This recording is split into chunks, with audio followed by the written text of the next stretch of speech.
To successfully bring a new innovative concept to the market, it's essential to understand who your stakeholders are and how they will react to it. Useful for analyzing your stakeholders is a stakeholder positioning map. My name is Rolf Segers. And my name is Camilla van Weerdem, and I welcome you to the Tech Transfer e-learning on stakeholder positioning. This e-learning consists of two parts. In the first part, we will go through the basics of stakeholder mapping and why it is so important. The second part goes through an elaborate example of a stakeholder positioning map. Let's get started. With the term stakeholder, we refer to any individual, group or organization that can affect or is affected by the actions, decisions or policies of a business or organization. This can include many groups who have a stake in a business. Think about suppliers, customers, partners, and financial and regulatory organizations. Identifying and understanding your stakeholders is crucial for successfully commercializing any innovation. This involves knowing their needs, expectations, influence, power, interest, values, communication preferences, and legal requirements. Gathering and analyzing this information enables the development of a stakeholder engagement strategy. This ensures effective communication, collaboration, and alignment with stakeholder needs and expectations. One tool to analyze your stakeholders is a stakeholder positioning map. Using this tool provides a quick overview of which stakeholders fits where and who is connected to whom. Most importantly, stakeholder positioning maps allow you to identify three essential aspects of your future business. These aspects are value capture, who is going to pay you, value add, who is going to use it, who has the pain your product solves, and technology gap.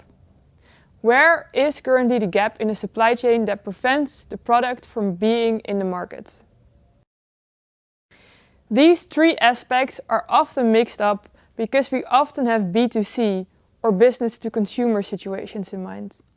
There, the value capture, value, and technology gap are usually all in the same spot, the customer. For example, you sell coffee machines to individual. In that case, the customer is paying for it, using it, and does not have the technology yet.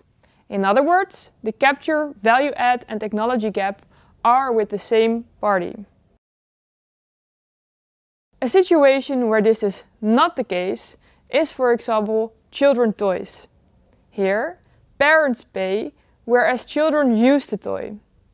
In business-to-business cases, this can become less obvious. Then especially, a stakeholder positioning map can give you the right overview.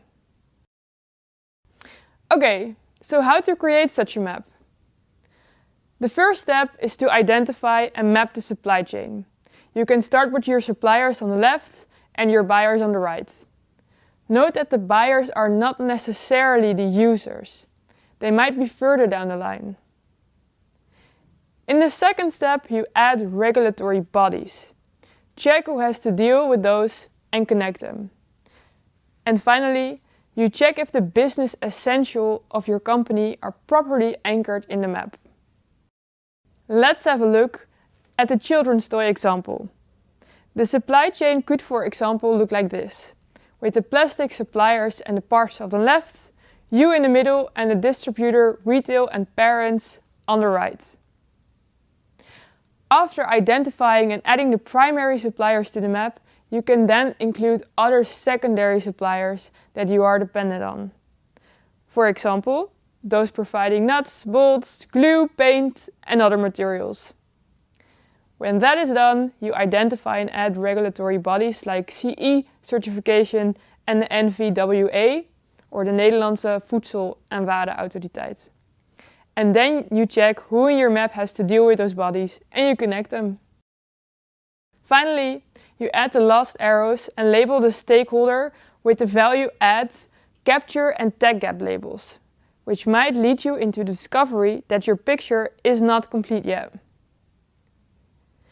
Keep in mind that it doesn't have to be perfect. The point is that you're going to evaluate your assumptions anyway and update the map later on. Now, the toy example is completely made up and relatively simple. I actually doubt whether a toy stakeholder map would be this straightforward. More realistic examples are, however, quite hard to find as they concern strategic and sensitive information. Fortunately, we have one map we created at TNO which we can share. This gives you insight into what an actual stakeholder map looks like. We will go through that map in part 2.